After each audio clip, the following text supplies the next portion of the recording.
Olá amigos, tudo bem? Quanto tempo, né? Demorei um pouquinho para gravar esse novo vídeo, né? Eu gostaria de pedir desculpa a vocês, mas a razão é simples, é que eu estou administrando outro canal aqui no YouTube. Eu abri um novo canal que está aqui na descrição, para quem quiser dar uma olhada. É um canal para falar de assuntos diversos, né? Do nosso cotidiano, do nosso dia a dia, política e outras coisas. Então, gente, por favor, dá uma olhadinha lá. Tem 4 vídeos já. Se gostarem, favoritem, dê joinha, se inscrevam no novo canal para ajudar a divulgar, tá? Então, gente, eu conto com vocês quanto a isso. Esse canal aqui vai ficar exclusivo para assuntos da Bíblia e assuntos religiosos. Eu quis fazer isso para não misturar as coisas, né? Então, com respeito a vocês que se inscreveram neste canal aqui por causa do assunto, né, da Bíblia e do assunto religioso, eu não iria misturar as coisas. Então, por isso eu abri esse novo canal que está na descrição. Se vocês puderem dar um pulinho lá, verem, assistirem, e aí, se gostarem, se inscrevam, que eu vou ser muito grato a vocês. O vídeo de hoje eu quero falar sobre a questão de idade, né? Qual idade uma criança pode ler a Bíblia. Um outro vídeo passado que eu fiz falando que se a Bíblia era ou não um livro para a família, eu fui duramente criticado por muitos cristãos, católicos, ou seja, evangélicos, etc. Eles disseram que eu estava errado, que a Bíblia poderia ser sim lida por crianças, entendeu? Que não tinha problema nenhum. A Bíblia era sim um livro familiar. E coisa que eu discordo completamente, né? Sabemos que no Brasil não existe mais a questão de censura, né? Que bom que não existe, né? Censura mais. Mas existe uma coisa interessante chamada classificação por faixa etária. E isso está em filmes, em DVDs, em jogos, inclusive jogos RPG. Só não está em livros. Interessante, né? Mas eu acho que era preciso colocar em livros também. Porque a classificação ajuda os pais a identificar se o seu filho é capaz ou não de ler e compreender o conteúdo daquilo ali. É uma ferramenta importante para que os pais orientem os seus filhos, entendeu? Para que seus filhos não leiam alguma coisa que seja imprópria para eles. Então, esse fator de classificação pela lei brasileira vai do L, que é o livre, né, até os 18 anos. A classificação se determina aí. Eu particularmente acho que pelo conteúdo da Bíblia, crianças pelo menos de 16 anos para baixo não deveriam ler a Bíblia. Porque realmente ela é composta de muita coisa absurda, muita coisa imoral, né? Vemos que a Bíblia é um livro repleto de atrocidades, né? Inclusive, ela estimula o racismo, o genocídio, né? O preconceito contra a mulher. Ela estimula o assassinato de pessoas adúlteras e de homossexuais. Ela estimula o canibalismo entre pais e entre filhos. E também ela contém muita coisa erótica, imoral e, por que não dizer, pornográfica. Isso mesmo, existem pornografias dentro da Bíblia. Então, pais e mães, se vocês têm filhos pequenos, não deixem que ele leia esse livro. Pelo menos até ele atingir a idade de 16 anos. É o que eu aconselho para vocês. Um conselho de pai. Aqui eu vou listar algumas coisas que podemos encontrar na Bíblia que eu acho que são realmente impróprias para crianças abaixo de 16 anos. Primeiramente, eu gostaria de falar sobre a questão do canibalismo na Bíblia. Isso aí está presente em muitos capítulos e versículos. É uma prática imoral e abominável nos tempos modernos. É uma coisa que nenhum ser humano de sã consciência pode admitir. E isso está constando em vários momentos. E eu vou ler para vocês.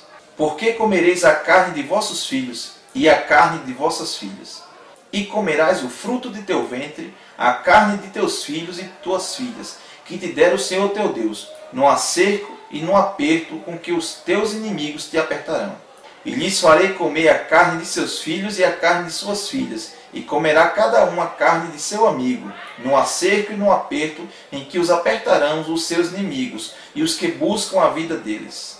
Por isso, assim diz o Senhor Deus, eis que, sim, eu estou contra ti, e executarei juízo no meio de ti aos olhos das nações, e farei em ti o que nunca fiz, e o que jamais farei, por causa de todas as tuas abominações.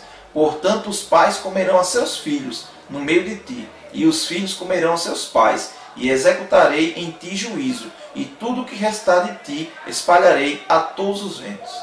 Explicar canibalismo é uma coisa completamente difícil.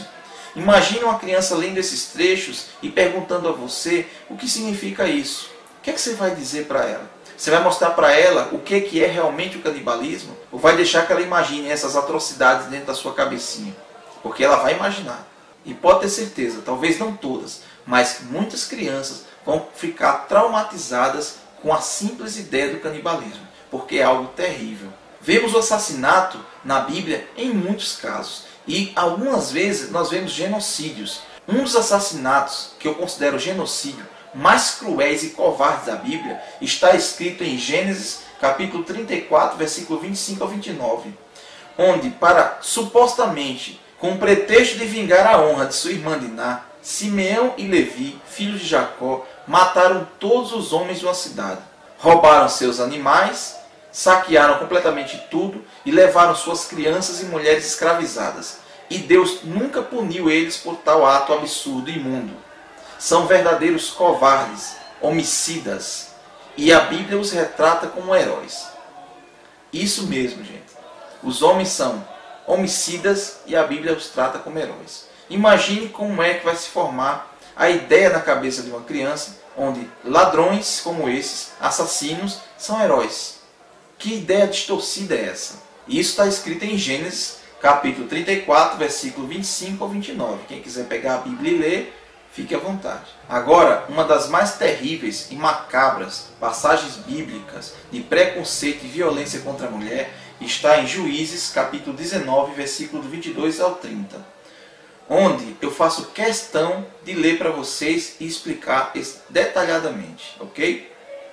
Estando ele alegrando seu coração, eis que homens daquela cidade, homens que eram filhos de Belial, cercaram a casa, batendo à porta, e falaram ao ancião, senhor da casa, dizendo: tira para fora o homem que entrou em tua casa, para que o conheçamos. Significa o seguinte, que um homem veio para a casa de uma pessoa, e quando estava lá dentro, uma multidão cercou a casa e disse: tira para fora esse homem aí, que nós queremos conhecê-lo. Quando se fala na Bíblia em conhecer a pessoa, não se fala em conhecer mesmo, pessoalmente, em apresentar-se à pessoa, e sim em estuprá-la. Eles querem estuprar o homem, entendeu? Então vamos lá, vamos continuar. E o homem dono da casa saiu, e eles disseram-lhes: não, irmãos meus, ora, não façais semelhante mal, já que este homem entrou na minha casa, não façais tal loucura. Eis que a minha filha virgem e a concubina dele, vou-las tirá-la para fora. Humilhai-as elas e fazei delas o que parecer bem aos vossos olhos. Porém a este homem não façais essa loucura. Olha que coisa linda. Ele falou assim: não, meus irmãos, não estuprem esse homem aqui, não façais esse mal. Temos aqui a minha filha virgem e tem aqui a concubina dele, ou seja, a mulher dele. Né? Uma das mulheres, né? que uma das mulheres é chamada de concubina. Não a mulher mesmo, mas uma das mulheres. Então está aqui a minha filha virgem e está aqui uma das mulheres dele. Pega elas aí, estupre e faça o que vocês quiserem com ela, não tem problema. Agora não mexa nesse homem, não faça esse mal. Olha que coisa linda, né? Olha como eles tinham consideração, né, com a mulher naquela época. Que coisa maravilhosa. A consideração era zero. A filha dele, virgem, não valia nada. A mulher concubina do cara não valia nada. O que valia era a honra do homem, certo? Esse era o conceito de moralidade daquela época ali, e que a Bíblia prega. Vamos continuar. Porém aqueles homens não quiseram ouvir. Então aquele homem pegou a sua concubina e lhe tirou para fora. E eles conheceram e abusaram dela toda a noite até pela manhã.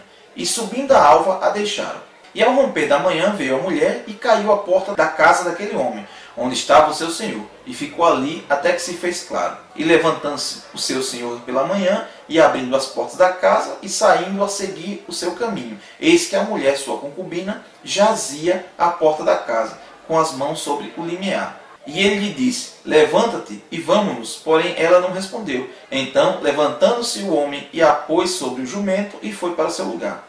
Olha que coisa linda. O cara estava nem aí para a concubina dele. Estava nem aí. Fechou a porta e foi dormir tranquilamente. E os homens passaram a noite estuprando a coitada da mulher. Quando foi de madrugada, ela já sem forças, foi cambaleando e morreu na porta do camarada. De manhã o cara abriu a porta, tranquilamente, viu ela jogada lá, não deu importância nenhuma. Bora, levanta, levanta daí. E a mulher não levantou, claro, a mulher estava morta. Ela foi estuprada a noite toda, violentada. Ela estava morta. E aí o que o cara fez? Nem aí. A Bíblia não fala que ele ficou comovido. Pelo contrário, ele pegou ela e jogou em cima do jumento. Mas vocês pensam que parou aí a história? Parou não, vai ficar mais esquisito ainda, bem mais terrível e macabro. Vamos continuar, né?